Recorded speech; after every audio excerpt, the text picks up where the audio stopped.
semuanya. Jadi di bab ini kita mau ngebahas tentang struktur dasar algoritma. Yuk langsung aja. Jadi nih, struktur dasar algoritma sendiri tuh dibagi jadi 3. Nah, yang pertama tuh yaitu urutan algoritma atau seperti yang kita bahas di video-video sebelumnya tuh. Jadi setiap algoritma itu kan memiliki urutan atau langkah-langkah pengerjaan menyelesaikan suatu persoalan. Nah, kalau yang kedua nih ada pemilihan. Pemilihan itu gimana? Jadi misalkan nih dari langkah 1, 2, 3, 4, kita tuh sebenarnya bisa memilih nih mau dari langkah 1 menuju ke langkah 2 atau dari langkah 1 mau menuju ke langkah yang 3. Nah, ini nanti disebutnya dengan if else. Terus yang ketiga ada perulangan.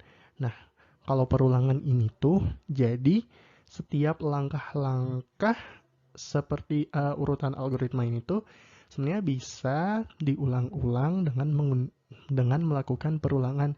Jadi misalkan gini nih, dari langkah pertama, terus langkah kedua, langkah ketiga. Nah, gini misalkan kita ingin melakukan ini lagi, jadi kita bisa kembali ke langkah sebelumnya. Dan begitu seterusnya. Nah, untuk lebih jelasnya lagi nih, kita mau nonton video nih yang mengenai urutan algoritma. Oke, untuk latihan sendiri, teman-teman nih bisa ngebuka di code.org/hoc. Di situ nih kita bisa mainin game yang cukup menarik ya. Nah, di sini tuh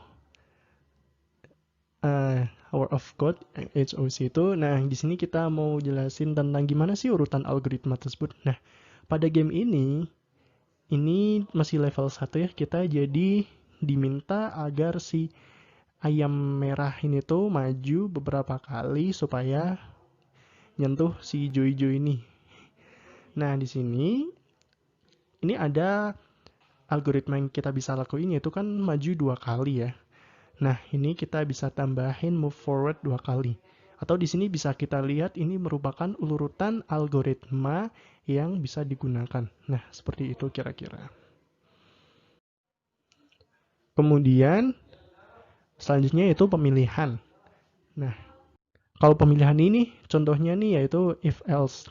Jadi misalkan nih, if nilai ini merupakan contoh dari penilaian mahasiswa ya. Jadi misalkan if nilai lebih dari 90 dan nilainya A.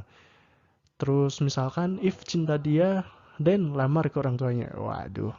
Nah, ini tuh jadi penggunaan if else itu sendiri kayak itu selanjutnya nih misalkan dia strukturnya itu jadi misalkan if kondisi 1 laku maka lakukanlah aksi 1. Kemudian jika else if kondisi 2 maka lakukanlah aksi 2. Jadi ini sendiri itu merupakan sintaks algoritma dari if else itu sendiri. Terus yang terakhir nih ini jadi kalau misalkan ada beberapa ya, misalkan if kondisi 1 tuh kita menginginkan aksi 1. Terus if kondisi 2 kita menginginkan aksi 2. Terus yang lainnya nih kalau tidak memenuhi semua kondisi tersebut maka dia akan masuk ke else.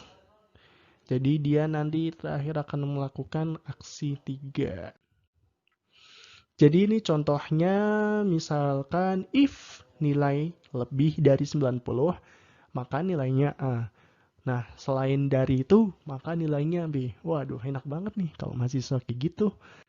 Terus selanjutnya misalkan nih if nilai lebih dari 90 maka nilainya A.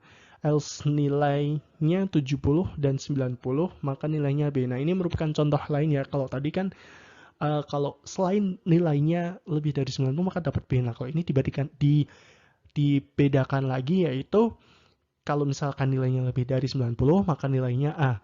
Lah ini masuk ke else if kalau nilainya itu antara 70 dan 90 berarti dia dapat nilai B. Terus selain dari itu, maka dia akan mendapatkan nilai C. Nah, demikian nih teman-teman untuk sintaksnya if else itu sendiri. Oke, terima kasih. Nah, untuk yang perulangan akan dijelaskan di video selanjutnya. Selamat belajar.